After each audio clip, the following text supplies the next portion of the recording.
કૃષ્ણ, જય માતાજી। કેમ છો બધા? મજામાં? તો સ્વાગત છે તમારા બધાનો નવા વિડીયોમાં। અને જો આજે સવારમાં બીજું બધું કામ કરી અને રોજની જેમ મારું કામ લઈને બેસી ગઈ છું કે શાક સુધારવા માટે। આજ તો શાકભાજી વાળા હતા, મમ્મી આટલું બધું શાકભાજી લઈ લીધું છે। તમે તો વિચાર કરું છું શેનું શાક બનાવવું આજે, એટલું બધું છે। તો મારી મમ્મી જોઈ ને વાડીએ નેતવાનું તો પૂરું થઈ ગયું છે, પણ આજે એક જગ્યાએ ખોટકે જવાનું હતું તો એ અમારમાં વયા ગયા છે।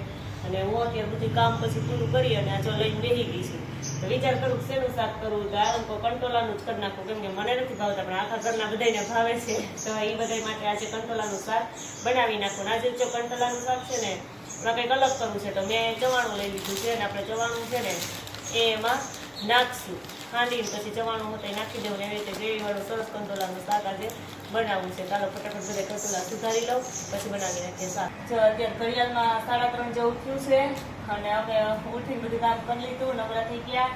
અને મારી મમ્મી જો ઉઠીને ચા પીવે છે અહીંયા, અને પછી જો માંડવી ખોલવી છે તો માંડવી લઈને બેસી ગયા છે કે થોડીક માંડવી ખોલી લઈએ તો પછી કંઈક પડ્યા હોય દાણા તો કંઈક કાંઈ આવે, દાણા તો હતા અમારે ખોલી થોડાક રાખ્યા હતા ટેન ભરી, તો ટેનમાં બગડે ને એમ, તો અટાણ સુધી આવેલા હવે થઈ ગયા, હવે જરૂર હતી તૈયાર થઈ ગયા।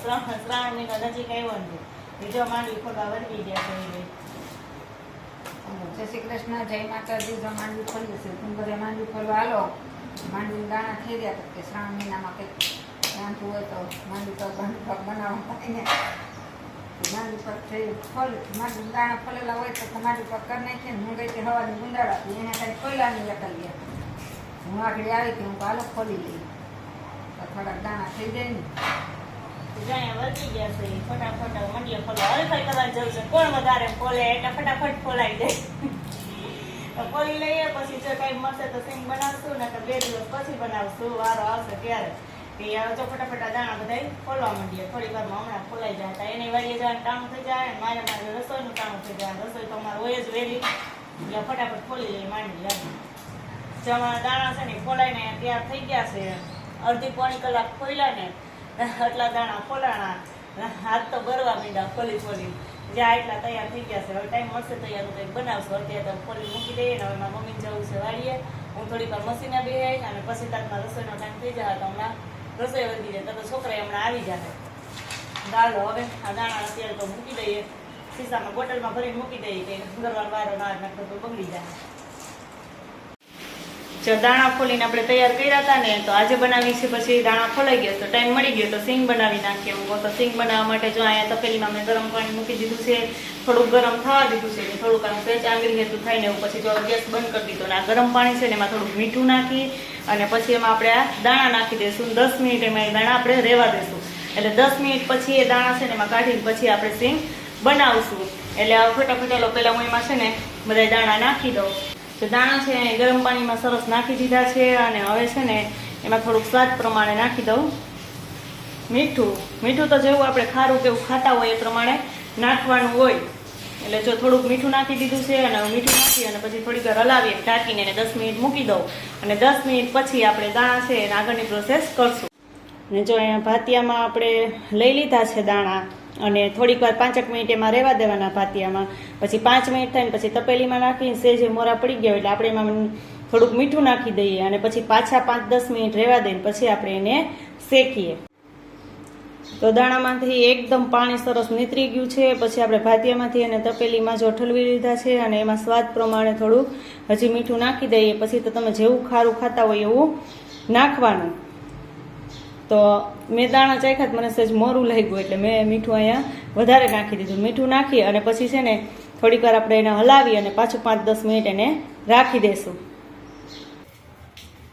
જો આપણા દાણા છે ને એ આપણે 5-10 મિનિટ રહેવા દીધા હતા, એમણે સહેજ પાછું ઉપરથી મીઠું નાખી અને પછી હવે સરસ જોઈએ થોડાક કોરા થઈ ગયા છે, એટલે હવે છે ને એને આપણે અહીંયા મીઠામાં શેકવાના છે। તો જો અહીંયા કડાઈમાં મેં મીઠું નાખીને થોડીક વાર ગરમ થવા દીધું 2 મિનિટ માટે, એટલે મીઠું સરસ ગરમ થઈ જાય ને આપણે સિંગ છે ને ફટાફટ શેકાય। તો હવે આ ગરમ મીઠું છે ને એમાં આપણે થોડાક દાણા નાખી દઈએ,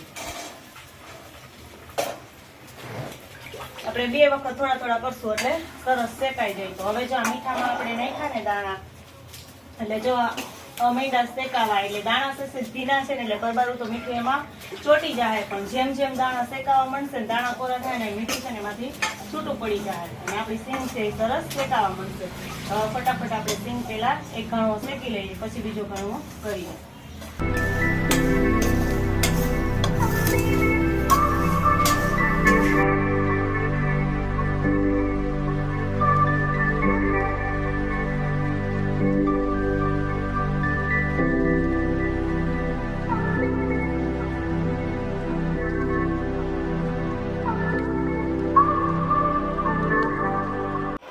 તો આપણી આ સિંગ જો સરસ મજાની શેકાઈ ગઈ છે. હવે આપણે એક ઘણો શેકાઈ ગયો છે એને અહીંયા લઈ લઈ. મેં ચાયણો લીધો છે અને આ ચાયણામાં જ હું એને કાઢી લઉં છું. એટલે મીઠું છે ને એ નીચે રહી જાય અને આપણા દાણા છે એ આપણે લઈ લેશું. આ મીઠું પાછું બીજી વખત કાઢવામાં આપણે કામ આવે. હવે જો એને આપણે પાણીમાં નાખી દઈએ અને હવે બીજો ઘણો છે ને એ આપણે શેકાવા નાખી દઈએ.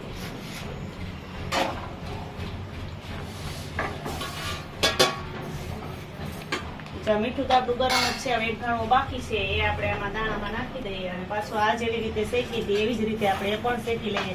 અને આપણી સિંગ જો સરસ આપેલો ઘણો શેકાઈ ગયો તો સરસ મજાના એકદમ પોતરા ઉખડી જાય છે અને બજારમાં જે સિંગ લઈને એ સરસની સિંગ થઈ છે. હવે એક ઘણું બાકી છે એ પણ આપણે ફટાફટ શેકી લઈએ. તો સિંગ છે એ બનીને તૈયાર થઈ ગઈ છે. બે ઘાણમાં જો સરસ શેકાઈ ગયા છે. જો મેં તો ટ્રાય કરવા થોડીક જ કરી હતી કે એવડમ ભીના દાણા હોય ભીને ભીના જ મેં આમાં શેકી નહીં ખાતા, મીઠામાં તો સરસ થાય કે નહીં. તો સરસ મજાની થઈ છે અને તાત્કાલિક આપણી સિંગ તૈયાર થઈ જાય.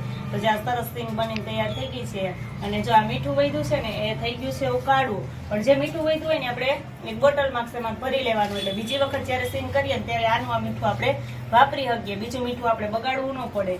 ત્યારે સરસ સિંગ હવે થઈ ગઈ છે ને હવે આને કાચની બરણીમાં કે શેમાં પેક હોય ને એમાં ભરી લઈને અત્યારે ચોમાસામાં તો હવાઈ જાય. તો સિંગ થઈ ગઈ છે આપણી તૈયાર. તમારે કોઈને ખાવી હોય તો આવી જાજો. જો આજે અમે છે ને તૈયાર પાઉંભાજી મગાવી લીધી છે. કેટલા દિવસ કદી બનાવ્યું નતું, પ્રિન્સ કરીને બધાને ખાવાનું મન થયું, આખા ઘરને એટલે ખાવાનું મન થયું. તો અમે જો સરસ મજાની આજે ભાજી મગાવી લીધી છે. તો પનીર ભાજી મગાવી છે એટલે મસ્ત આપણે પંજાબીનો સ્વાદ આવે એમાં. જે પનીર ભાજી છે એ લઈ આવ્યા છીએ અને પાઉં અને ડુંગળી જો થોડીક સુધારી લીધી છે, થોડુંક આ બધું એની હારે આવ્યું હતું ટમેટું ને એવું બધું તે તૈયાર છે. અને હવે આપણે આ હું પાઉં ફટાફટ શેકવા માંડું એટલે પાઉં શેકે છે એટલે બધા બેસી જાય જમવા.